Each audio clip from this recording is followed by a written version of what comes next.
വേദിയിലിരിക്കുന്ന വിശിഷ്ട വ്യക്തികളെ, പ്രിയപ്പെട്ട സഹോദരങ്ങളെ, പ്രിയ കുട്ടികളെ, മംഗലശ്ശേരി സ്കൂളിന് സ്വതന്ത്ര ഇന്ത്യയുടെ അതേ വയസ്സാണ്. കാരണം 1947 ഈ സ്കൂൾ സ്ഥാപിച്ചതും നമ്മുടെ രാജ്യം സ്വതന്ത്രമാകുന്നതും.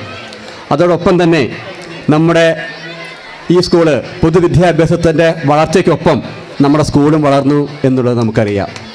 ഈ വിദ്യാഭ്യാസത്തിൻ്റെ വളർച്ചയിലെ എല്ലാ നേട്ടങ്ങളും കൈവരിക്കുന്നതിന് നമ്മുടെ പ്രധാന അധ്യാപകനും അതോടൊപ്പം തന്നെ മുനിസിപ്പാലിറ്റിയിൽ നിന്നുള്ള എല്ലാ ആനുകൂല്യങ്ങളും നേടിയെടുക്കുന്നതിന് ഇവിടുത്തെ SMCക്കും കഴിഞ്ഞു. അതാണ് ഒന്നിച്ചുള്ള ഈ പ്രവർത്തനത്തിൻ്റെ ഫലമാണ് ഈ സ്കൂളിൻ്റെ ഈ വികസന നേട്ടത്തിന് കാരണം.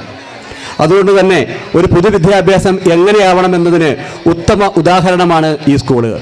നമ്മുടെ രാജ്യം ഇന്നത്തെ പോലെ നമ്മുടെ ഭരണഘടന നിൽക്കുന്നതിന് ഇതേപോലെയുള്ള പൊതുവിദ്യാലയങ്ങൾ നിലനിൽക്കേണ്ടത് ആവശ്യമാണ് എന്ന് മാത്രം ഉത്ബോധിപ്പിച്ചുകൊണ്ട് മംഗലശ്ശേരി സ്കൂളിൻ്റെ വാർഷികത്തിന് എല്ലാവിധ ഭാവുകങ്ങളും നേർന്നുകൊണ്ട് അവസാനിപ്പിക്കുന്നു.